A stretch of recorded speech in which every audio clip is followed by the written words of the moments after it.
Hello les voyageurs!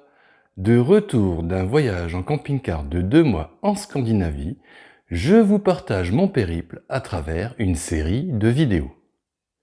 Alors pour ne rien manquer de mon escapade nordique, pensez à vous abonner à ma chaîne et à activer la petite cloche pour être prévenu de mes futures publications. Dans cet épisode, je participe à un festival viking et je visite la ville de Stavanger, connue pour son pétrole et ses œuvres de street art. Comme d'habitude, je vous mets tous les liens utiles dans le descriptif de la vidéo. Alors, prêt pour l'aventure? Générique!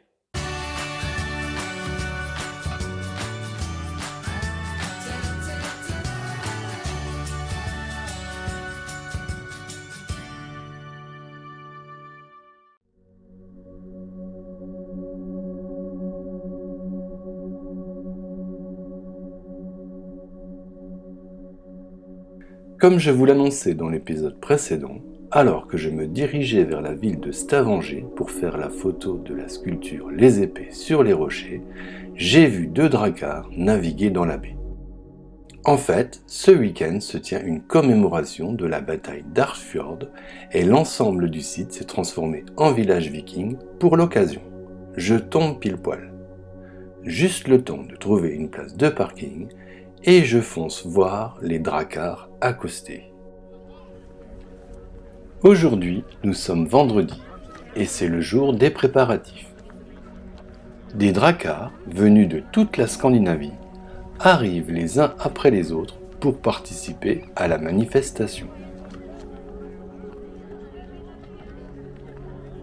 En discutant avec les organisateurs, j'apprends qu'en tout, une dizaine de navires est attendue sur l'ensemble du week-end.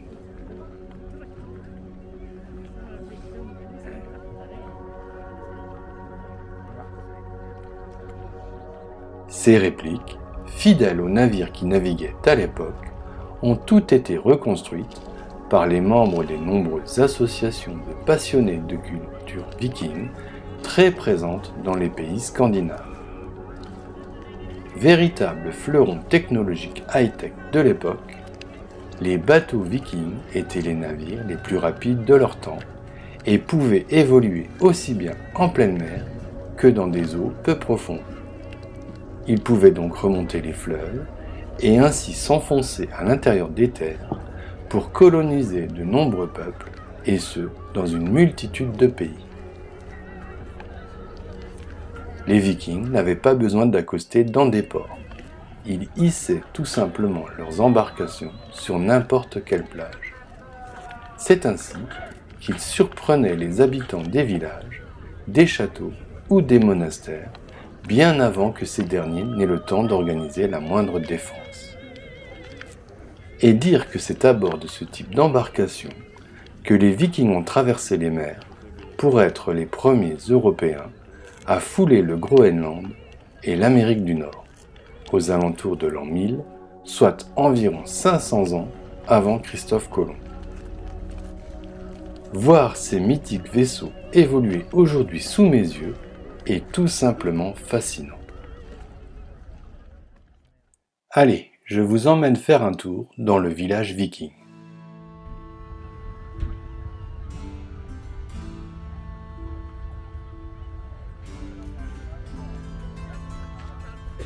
Chaque participant s'affaire à monter sa tente, à installer son campement ou son échoppe pour être prêt dès demain à accueillir les visiteurs.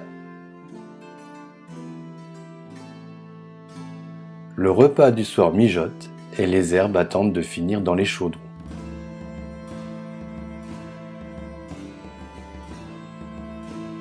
L'Yggdrasil, l'arbre de vie, est le symbole le plus puissant de la mythologie nordique.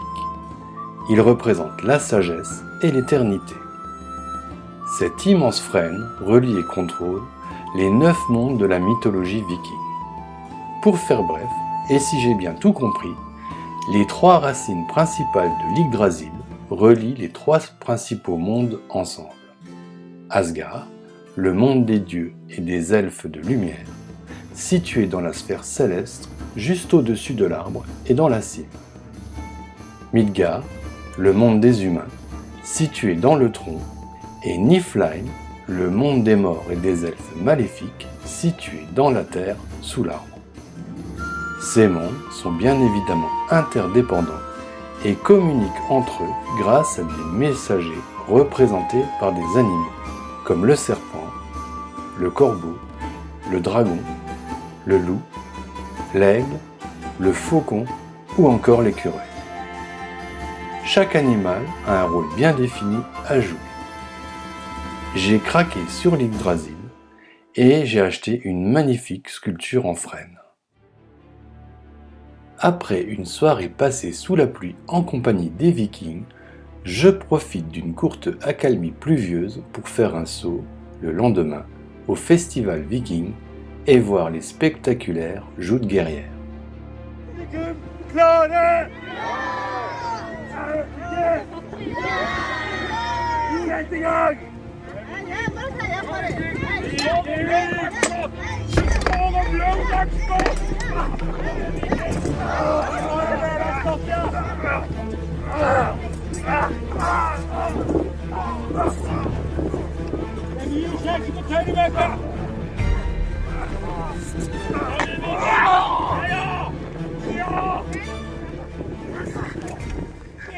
Bon allez, c'est pas tout, mais je suis quand même venu initialement à Stavanger pour voir la sculpture Sverd i Fjeld, les épées sur les rochers en français.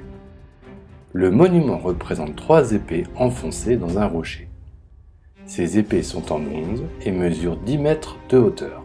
Les 3 épées symbolisent les 3 rois qui se sont combattus ici, sur ce site, en l'an 872.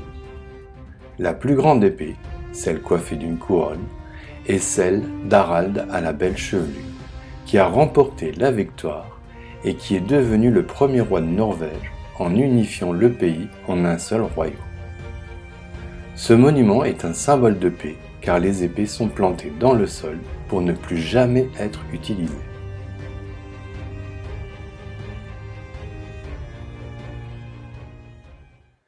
Grâce aux richesses de la mer du Nord, ce petit port de pêche est devenu la 4e ville du pays et une escale incontournable des paquebots de croisière. Max, mon fidèle compagnon à 4 roues, a fière allure à côté de ce mastodonte du tourisme. Il n'est pas forcément besoin d'être gros, voire gigantesque, pour faire de beaux et grands voyages. L'implantation de conserveries de harengs fera la fortune de la ville, et ce, pendant bien longtemps, jusqu'à ce qu'on découvre le 2e trésor du lieu, le pétrole. Dorénavant, ce sont les plateformes pétrolières qui enrichissent la ville et le pays tout entier. Ces petites maisons blanches du XVIIIe et XIXe siècle sont considérées comme le Notting Hill norvégien. Les paquebots de croisière mouillent juste au pied des maisons.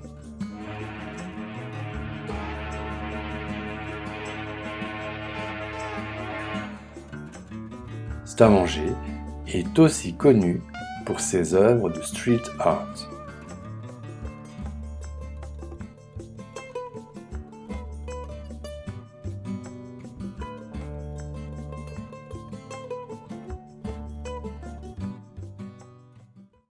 Dans le prochain épisode, je pars faire la mythique randonnée du Preikestolen, la célèbre plateforme rocheuse qui surplombe le Lysefjord. Si vous avez aimé cette vidéo, merci de la liker, de la commenter, de la partager et de vous abonner à ma chaîne.